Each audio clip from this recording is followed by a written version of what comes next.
So I kind of decided when I started making Vanguard videos that I really wouldn't be talking about the cards of the week, just because so many other YouTubers cover it that that niche is kind of covered fully. I mean, there isn't really too much common stuff that isn't covered in the Vanguard community already, but I didn't want to jump into it.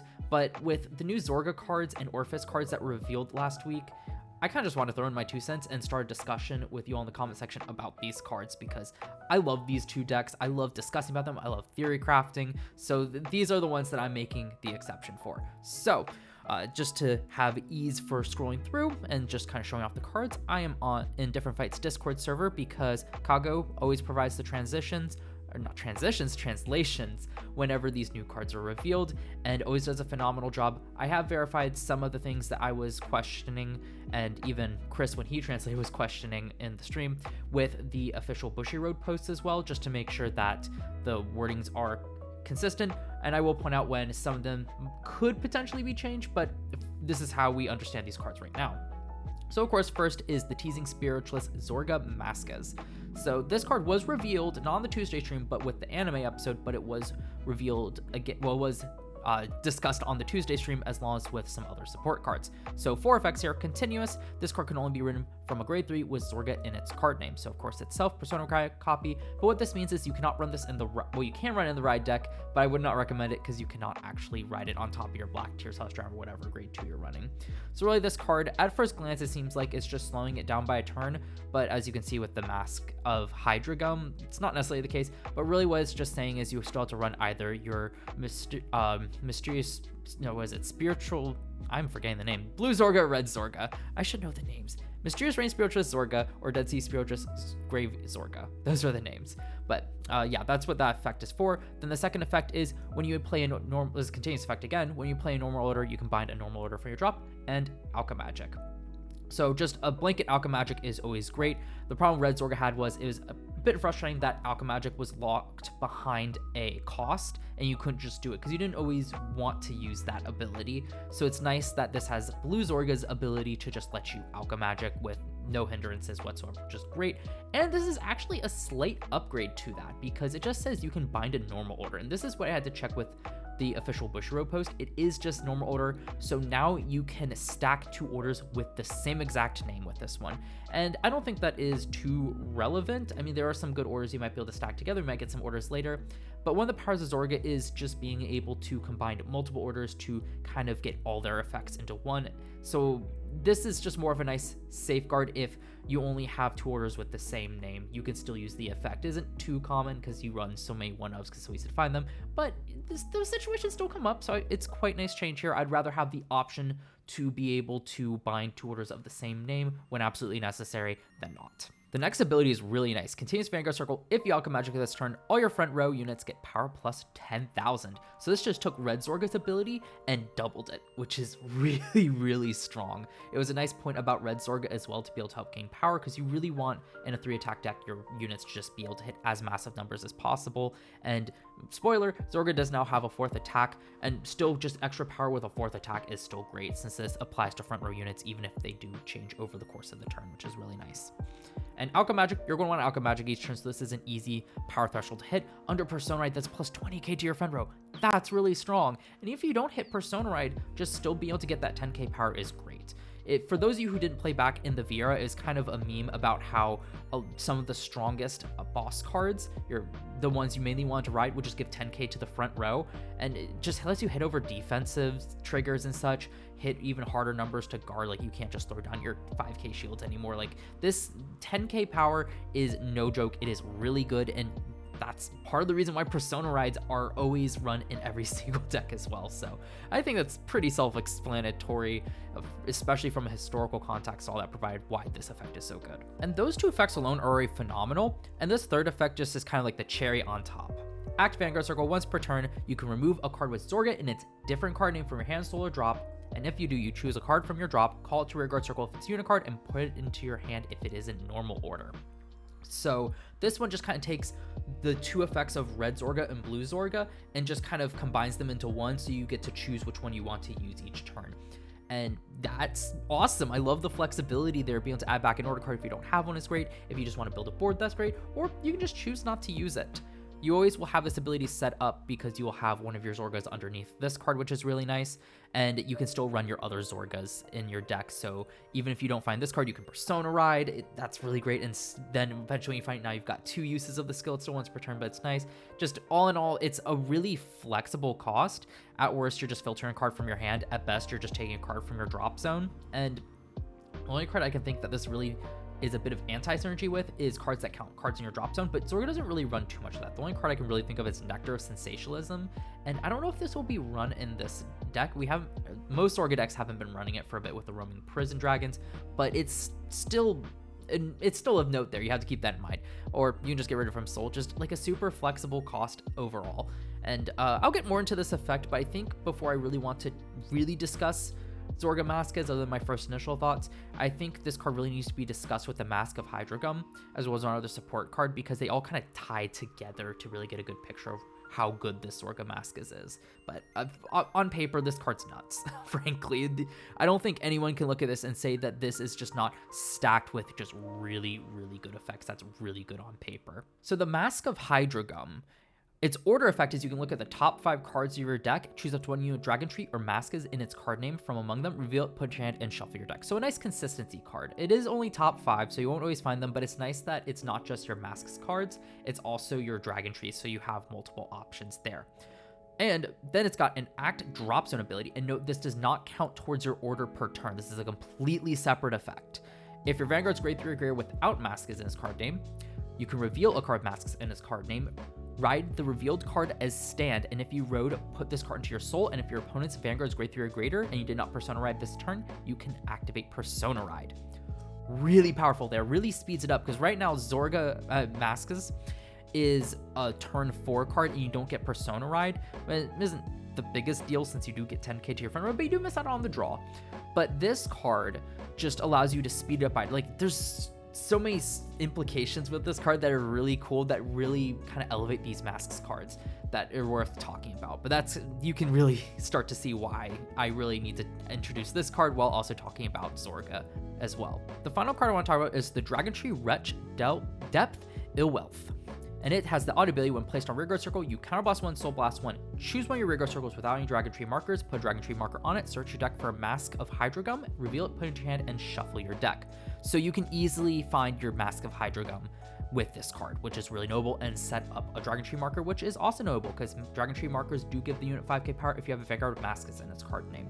So these 3 just make a really strong package that I really wanted to discuss all together, because some of the points about Zorga that I would make when I first saw this card without the context of Masque of Hydragum, that and this Dragon Tree Wretch are no longer the most applicable, at least talking about practicality, like in practice. So just going down the list of these effects, this continuous effect really just locks this card into a Zorga deck, which makes sense since you wouldn't be riding in the right deck anyway. It's just more of a restriction to lock it down, keep its power level in check than anything else. But the whole like having to wait till the 4th turn really isn't a thing when you've got the Masque of Hydragum allowing you to do that. And it gives this deck a really cool edge against a lot of decks going second, because this card can activate Persona Ride on your first grade 3 turn. Going second, all you need to do is have this card in drop zone and a Zorga Masques in hand, which the hardest part is probably the Zorga Masques in hand, as you need to mulligan for it, try to draw into it, and even then that's not that difficult. You also have plays such as using any of your other Zorgas to try to get this Zorga Masques into your drop zone, and then revive it with an Alchemagic order with a Shadow Cloak on board to then bounce it back to hand. So you do have other ways to get into hand, but I think drawing it's going to be the most, and mulliganing it for is going to be the most consistent way of doing it, because it's actually a whole lot easier to get your Masque of Hydragum in your hand or your drop zone, because you've got Delph Iweleth to get it into hand, and then you can use a top 5 search if you still haven't found it, if necessary, or you can use Shadow Cloak just to drop it right in the drop zone and use its effect right away.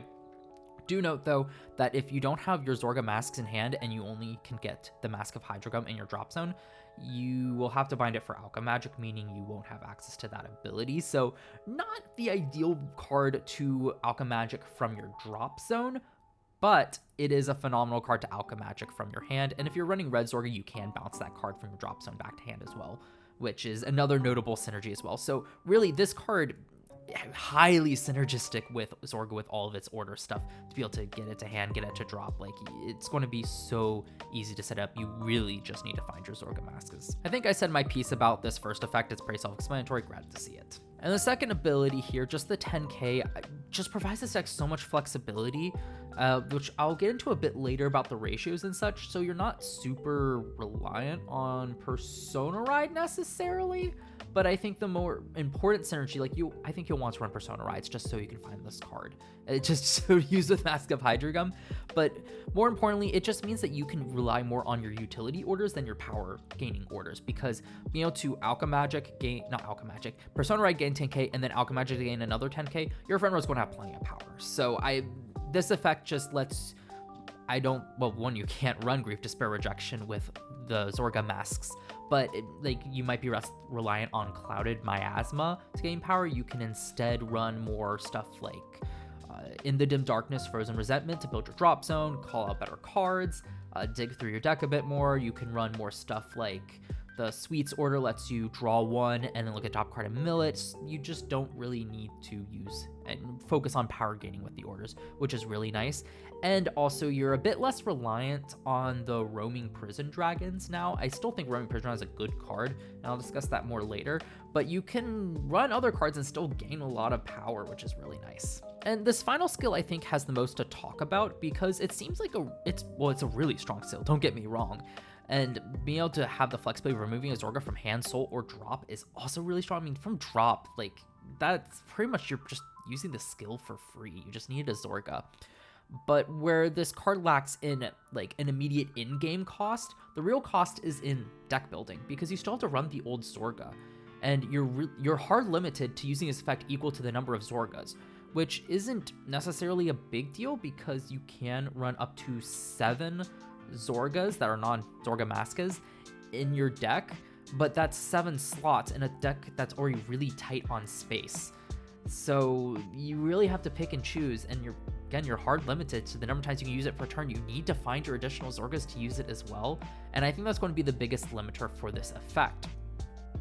Now, I don't think that's a problem. I think it's probably a good thing that it's limited. It would be nuts if you could just use, if this costs Counterblast 1, what the heck? That's way too good. But it's really going to challenge us Zorga fans in deck building to decide what we want to do, because as I kind of outlined, you really do want to run multiple copies of Zorga Masques because you want to mulligan into it so you always have access to it. So that's already taking up deck space. Then how much deck space do you want to take up with additional copies of your blue or red Zorga to be able to use this effect? Do you want to use this effect more than once per game? How often do you want to use it? How regularly do you need it? These are all questions that testing is what we're going to get answers to while testing. If I had to put a guess right now, just complete theory, no testing, I think that this deck will probably want to run 3 or 4 Zorga Masques and probably 2 of whatever Zorga you're running in your ride line, which I'll get to when I think it's more optimal, but I want to discuss this first. And the reason I believe that, or not believe, I think that, is because I don't think this effect needs to go off every single turn. It's really nice to be able to call something, that's why blue Zorga is really good. It's also really good to be able to add back in order. That's why red Zorga was so cool to see, even if it was blue Zorga is still the preferred one. But playing Zorga, you don't need that every single turn. So I think that this deck can survive off of choosing when to use this effect. Therefore, and I still think it does want to. I want to make that big clear. I do think it does want to. So that's why I think having the extra 2 in deck of whatever's in your ride deck will be super nice, so you can use it that multiple times, but you don't necessarily need to use it every turn. If you don't need it, you can bank it for a later turn, especially since with only 2 in deck, you really on average will probably only be using it up to twice per game. Just trying to find that third Zorga might go to damage. Do you want to heal it? I think that that's probably going to be the optimal place, just to leave more room in deck, because I think those slots are more valuable than necessarily being able to spam this ability turn after turn. As for Zorga Masques, the reason I say 3 or 4, I think it all depends on is this going to be a deck that wants, if you're going first, do you want to go into Zorga Masques right away, or are you fine waiting till the next turn to do it, so you get the Persona ride, you get refunded the Zorga you ride from hand? Because if you go on it on your first grade 3 turn, you're going -1 from hand just to get the Zorga in play.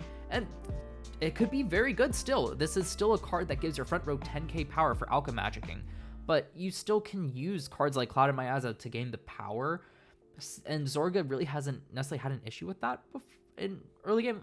Like, I think the real issue's still been that's just a 3 attack deck. So I could see it being perfectly fine just sitting on whichever Zorga you ride in your ride deck for a turn until you get the full effect of Masque of Hydragum.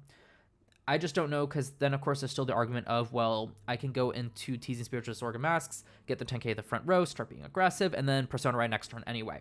Sure. If that's the case, then yeah, 4 copies for sure. But I could also see a scenario where this deck might just want to go second, because you can just get Persona ride before your opponent regardless, and you get the full effect of it.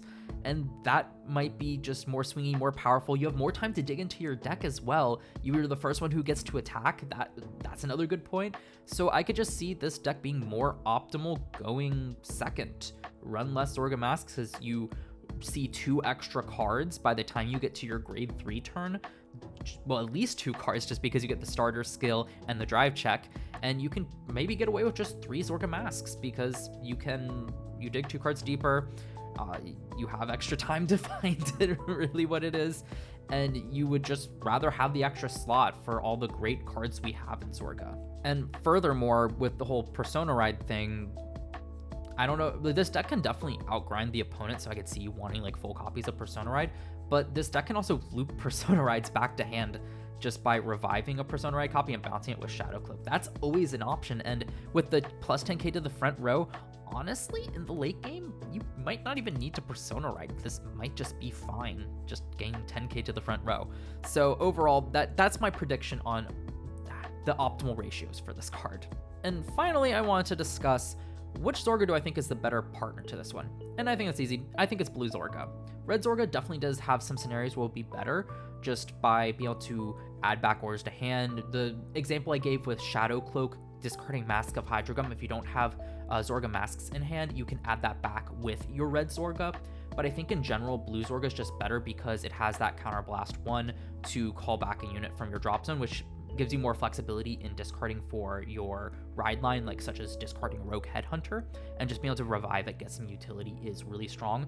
And on top of that, the scenario I said, like you're going first and you're not going into Zorga Masques, you usually have an order in hand, so you don't need to add one back with Red Zorga, just because you'll discard one for Rancor Chain, add it back with Black Tears Husk Dragon, so you can just Alchemy Magic pretty easily. So I don't think you really need that skill to add back in order overall, and you'd rather the flexibility of the Counterblast.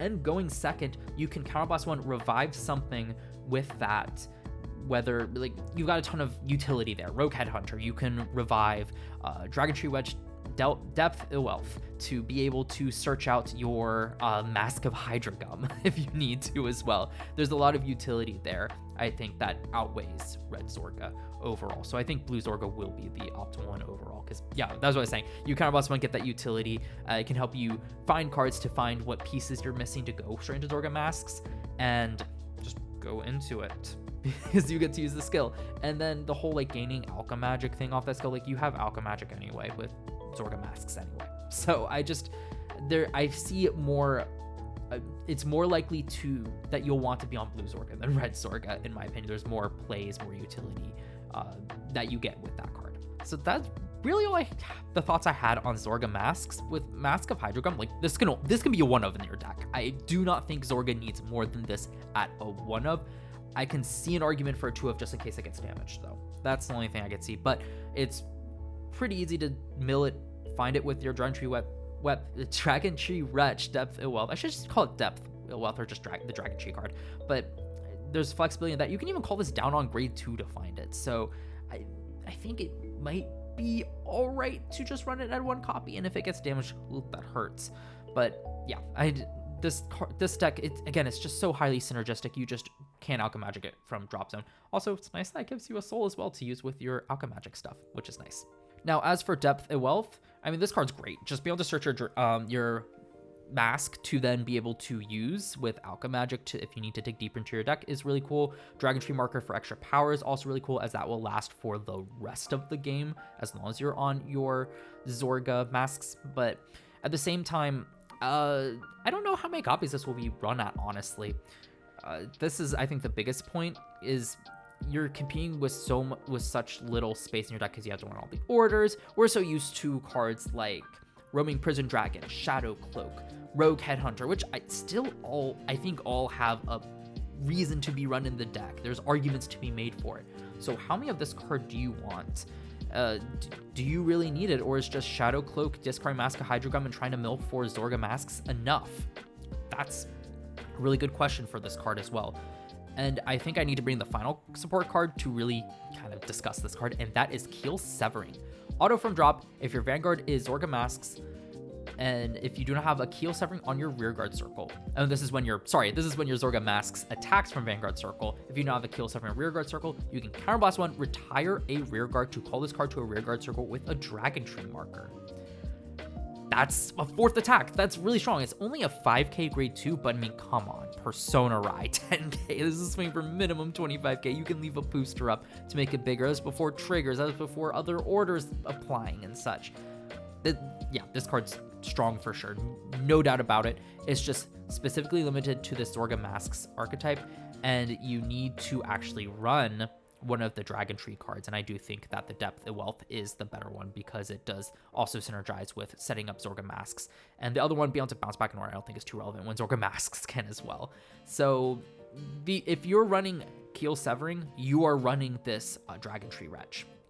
No doubt about that. So that's why I really wanted to bring these two in, and this card is definitely good. I think the biggest question is this package, like, it's at this point, it's very piece round. You can find them pretty easily, but I do think that you can't consistently expect to go into Keel Severing on your first grade 3 turn, frankly. I think this is very much a later game kind of card, and in which case, it's an interesting balancing act between Roaming Prison Dragon, which is our main form of aggression in Zorga right now, because Roaming Prison Dragon is really, really good. This card's also pretty good, but we know how good we need to test, because we know how good Roaming Prison Dragon is. We don't know how good this is, how realistic it is to be able to set up your Depth Iweleth and then Keel Severing. How consistently can you get it out? That's going to be a big question as well. And especially since you need to run both of these, it's really hard to find space, especially for your Roaming Prison Dragon, especially since we're taking up space now for Zorga Masques. There's a lot going into this deck. So I hate to say it, but I think the big thing will just be, do you want to stick with Roaming Prison Dragon, or do you want to run these two cards? Because 4th attack versus just crit, be able to spam it turn after turn. These also have shield value, which is of note, which might synergize better when you're running more grade 3s with Zorga Masques plus Zorga. So that's another point to kind of consider. A lot of questions here, and I can't wait to test to get this. Ideally, I would still love to run Roaming Prison Dragon in this deck, because, I mean, when I think about it, being able to go Roaming Prison Dragon, then retire with Keel Severing, I reset in my drop zone, that's awesome, but I don't know if there's space, because I still want to run Shadow Cloak to be able to search out orders and set up my drop zone. I still want to probably run some copies of Rogue Headhunter, especially with this package that costs Counterblast. I'm going to want to discard my orders that are a Counterblast. And plus, these are grade 2s. I kind of like the booster, especially with Keel Severing, so that's another card.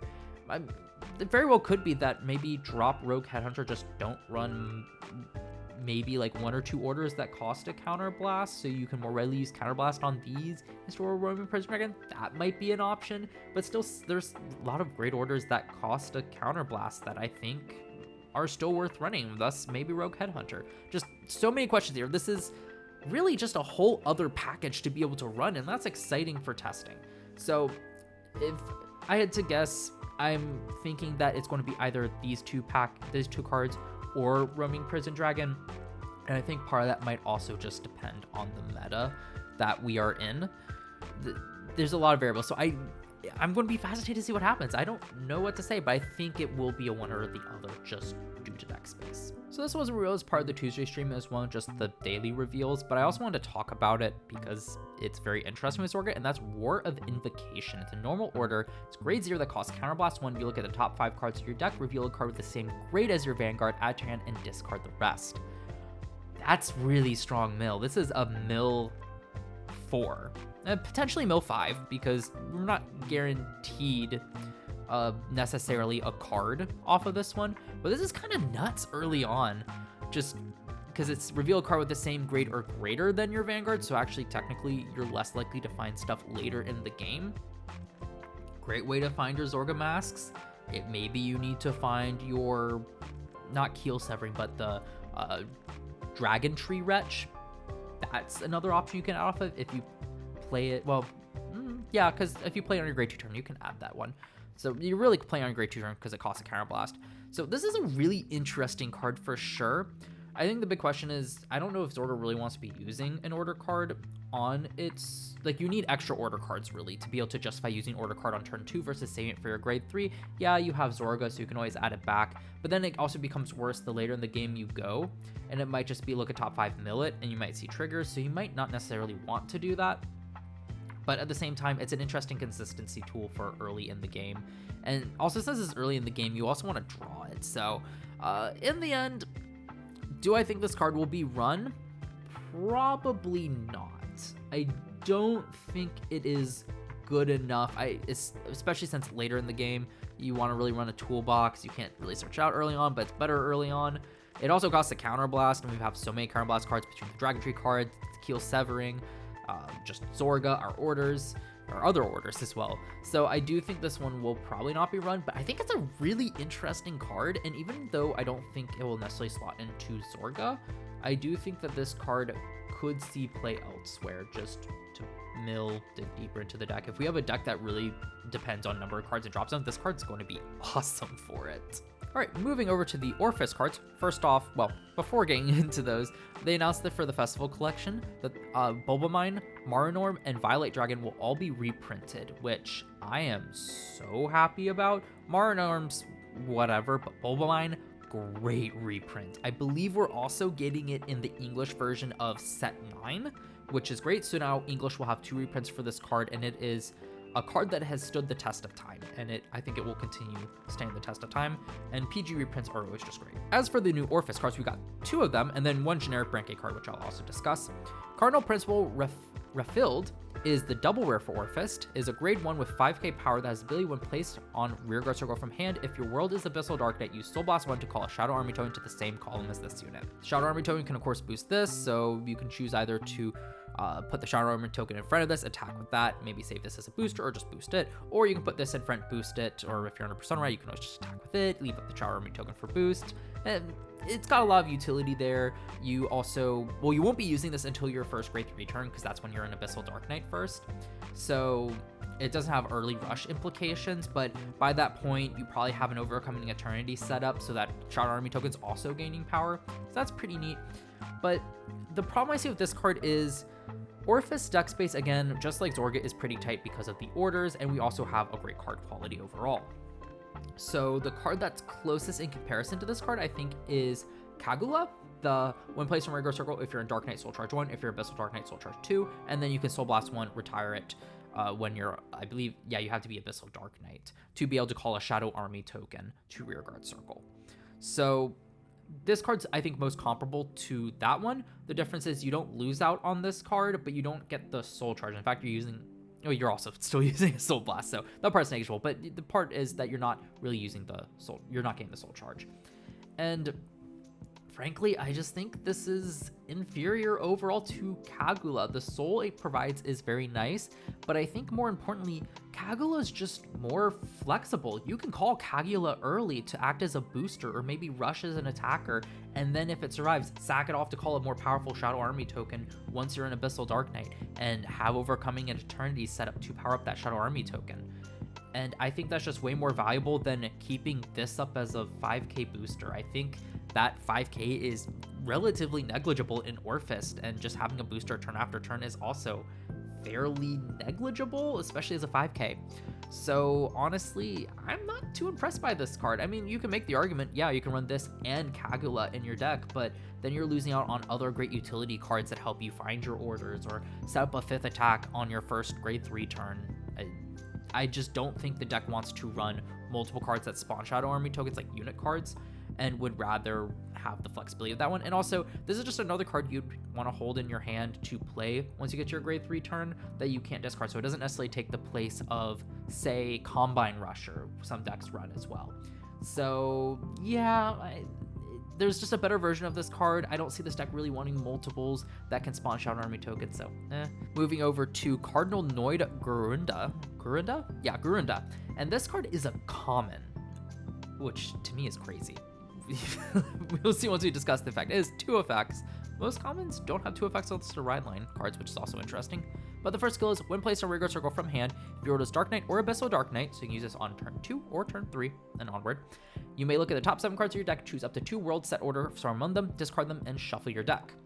So if it wasn't for Orfist Regis being able to play orders from Drop Zone, I'd be like, why would you want to discard them? But Orfist Regis can play them from Drop Zone. So the fact you can throw this down your second grade 3 turn, just be able to look at top 7, send 2 world orders from your deck to your Drop Zone, means you got more options to set with Orfist Regis, especially as you keep Persona riding as well. And this really just is a consistency buff for the orders you see, because if you really want to see Overcoming Eternities, you want to see some Halloween Moonlit Nights to draw you some cards, and this card just lets you see them more consistently, which is, to me, is phenomenal.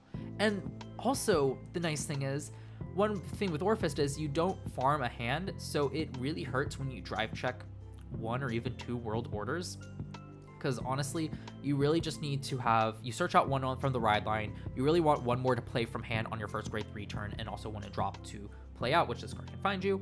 But then after that, all you need is either, if you don't have Persona Ride, a world order in hand, which this card does have some anti-synergy with, but as long as you find a Persona Ride, in Drop Zone's fine. You can set up your 4th one, you're good to go, you called 2. Yeah, sometimes it's better to have maybe able to set 6 the next turn, but frankly, that's just more, that's asking for a lot. But really, Orfist, I think, shines best when it can set up at least the 4th order by the second grade 3 turn, and this card definitely helps. And again, just being able to thin your deck so you're less likely to drive check them means you're more likely to drive check triggers. You're actually more likely to find your Persona rights than play them from Drop Zone as well. It just helps with some of the inconsistencies with Orfist, which I really like. And I haven't even gotten to the second skill, so the whole fact about it milling orders when sometimes you do still want to play them from hand is actually null by this effect. Then about this unit attack to Vanguard, if your world is Abyssal Dark Knight, retire this unit, choose a world set order from your drop zone, add it to your hand.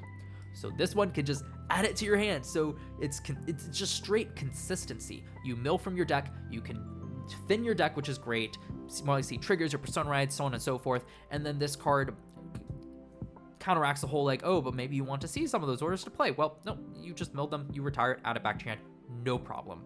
That effect does wait until your first grade 3 turn, so if you play in your turn 2, your opponent does have a chance to answer this card, but at the same time, you still a lot of times have a chance to guard it, unless you're against retire deck. But then if you're against a retire deck or you're worried about your opponent sniping it off, you can always just wait to your grade 3 turn to do this as well, which is also an option. So this is like a phenomenal consistency tool. I know in Orange's tournament that our world champ Alex was playing Panaray Dragon, which by looking at the deck, I'm assuming it was for that consistency, be able to draw 1 card deeper into your deck, discard a card, you can set your drop zone with world orders, so on and so forth. There's a good consistency card. This card is just a better consistency card at the cost of just not gaining the 5k, which, yeah, it can kind of hurt, but at the same time, you want to go first. So if you're going first, this is still hitting your opponent's Vanguard on turn, if they're still on grade 2. And if your opponent is at grade 3, and like you're forced to go second, yeah, it no longer hits, but you can still sometimes have boosters up to help with that, or maybe you can swing it. Well, actually, to get this effect, you don't want to swing rear guard. You can set up boosters, but you can wait until after your Vanguard swings, put triggers on it. So there's still options. So I don't think losing the 5k is that significant. I think that the kind of consistency it provides to Orfist is just way better than that one. And also it retires itself, opening up a rearguard circle for your Shadow Army token with Orfist, which is really neat. And one final thing I also thought of was, even if you don't necessarily need to play the World Order, sometimes just adding a World Order from your drop to your hand, sure, you're losing on 5k shield with the Intercept and such, or maybe just holding the card in hand, but that's now a good card to discard with a PG, so you're not having to discard a card with shield value. So that's another fun synergy with this card. So all in all, Gurunda definitely, I think, will see testing in Orfist. I definitely want to test this to see how much it truly helps the consistency of this deck. I still think it will be a bit of a high roll deck, but hey, any little bit of consistency will definitely help. And honestly, I am shocked that this card is a common. This card does so much. This would make more sense as at least a rare, if not the double rare. Like, I'm so shocked that this isn't the double rare, and maybe this is like a rare. Frankly, that to me at least would make more sense based on skills, but hey, I'm not complaining. That means that this card is cheap and easily accessible. The only downside is can't get a cool hollow pattern of it. Like, at least this was I at least wish this was a rare so it would have a frame rare. All right, moving on to the final card, we got Scythe Blade Habitable Zone. This is a nuts card on paper. Auto when discarded from your hand during your ride phase, Soul Blast 1, bot deck this card to draw a card. So this one just replaces itself. It helps dig deeper into your deck. Yeah, this card's just great. Like, you don't minus off of ride line. Like, I'm pretty much just reiterating myself at this point, but digging one card deeper into your deck just by using a game mechanic, that is phenomenal. And then on Rearguard Circle, if you Persona Ride this turn, you can counterblast 1, search your deck for a set order, add it to your hand, shuffle your deck until end of turn. You may play a total of 2 order cards from your hand, and the next set order you play can be played without paying its cost. So first thing I think about with this card is that you can run Gradius Gradale now. Because of how it's worded, it should let you then play a set order. So like, obviously you need to play the Gradius Gradale first to get the Persona Ride off, but how it reads, I'm pretty sure that after the fact, it'll see that you play the 1 order, but now you can play an additional order from hand. But it's really cool that it's also order, because then if we get a Masques card for Brandt Gate, but also uses set orders, you always have the option to use Masque Hydragum plus a set order. You can always use the set order first, and then afterwards, like, it gives a lot of flexibility. The fact just says play up to 2 orders per turn. I don't think there's too much decks that want to play 2 set orders per turn. Because it's Persona Ride, most decks get their full power by that second grade 3 turn anyway. So it's not like accelerating anything. Like, my first thought is Heroes, but I'm like, wait, you're getting it by the turn you're Persona Riding anyway. So it doesn't help with that. I just think it gives you more flexibility to use both set orders and normal orders. And be able to play a set order for free can be really cool in some decks. I don't really have too much else to say about this card. Like, it's really good. It's kind of nuts, everything it does. But I just can't think of any decks that want to play it right now. I don't think this is a card for Orfist, because the whole like dig deeper into a deck for a Soul Blast cost, we got Combine Rusher, which is I think more handy because it gains power. Like, this card doesn't gain power, but Combine Rusher I think is a bit more handy for that. Calls itself out, can attack, so on and so forth. For Counterblast, which isn't necessarily the best, but I think it still gets the job done, and because it's a good attacker. And then Prison doesn't play extra orders, so I don't know too much about Prison. Gravidia, I don't know how this card would feel in Gravidia overall. I don't play Gravidia, so I can't really speak on it. So I'm mostly thinking like Orfist. Heroes, again. Heroes, this would let you play a 4th copy of Persona with the Gradius Gradale while still being able to set up your orders, but this card doesn't gain power, so I don't know if this... And Heroes can pretty consistently get their Persona Ride anyway by searching out through the order cards anyway, so again, I don't see this card being useful. Avantgarda does want to Persona Ride, so this lets you run Gradius Gradale. I haven't tested any Avantgarda yet, so I don't know if the deck will have space for this card. That's another thing with it. So that one I think is the most likely deck to potentially run it. I just don't know yet because I haven't tested it yet, but that's the biggest thing for me, but definitely not with like all the other existing Brandt Gate decks. Iva, I don't think you'll want to run this card. Like, it is consistent enough. I don't think it needs the extra draw on ride line. I could be wrong. Eva Mains, let me know if I'm wrong about this one. But yeah, Avantgarde is the only one I can think of. And I do think this card is probably a bit better than the... whatever it is, the Persona Ride Searcher from set 9, the will++Dress support card that searches you out the Persona Ride. I think this card is probably a bit better because it does a bit more in this deck as well and lets you run the Gradius Gradale. It can search out maybe like your grade 3 strategy card that you want. So there's some potential there as well. But overall, like, I think my conclusion for this card is that this is a nuts card. Like, it just does so much. It's really good. This is Chris, I think, explained it very well. I think it was Chris I heard say that this is like a fan-made card, you know, like, what's the word I'm looking for? Create a card. It's literally a create a card. But I think this is going to be one that doesn't necessarily see much play now, because most of the decks just do what it needs to, just better, and doesn't need a card like that. But for future Brandt Gate cards or Brandt Gate decks, this card is going to be a big one to look out for, because this can really help them with their first support wave and potentially be really good. So yeah, again, just I'm thinking Vanguard is the only place that I think to test it. This is a triple rare though, so I think it'll be interesting to see price-wise with this card, because on release, again, if it's just Vanguard, I think this card won't be that expensive. Unless people are just like, it's going to be good eventually, I'm picking up, it's going to be expensive. That's always a possibility, but this is definitely going to spike in price over time, unless they just don't make a Brandt Gate deck that can take advantage of this card. But that is it for the cards I really wanted to discuss. It definitely got a bit rambly there at the end, and that's just because I was kind of going outside the decks I knew with the Habitable Zone card, but I think it's still a fun one to discuss. But I pass it on to you all. What do you think about these cards? If you play any decks these are applicable to, so Zorga, obviously, let me know what you think of the new cards. Do you agree or disagree with my points? Same thing with Orfist. And for the Scythe Blade Habitable Zone, if you're just a Brandt Gate player, let me know if you think it will be run in one of the decks. What decks you think it will be run in, and because I'd love to know if I'm wrong about some of the decks, or maybe you agree with me. I'm just curious. I love the discussion down below, and so yeah, just comment down your thoughts. Really, anything from here, just start a great discussion. I always really enjoy it. But with that being said though, look forward to more content, gameplays, deck pros, you name it, coming up from me real soon.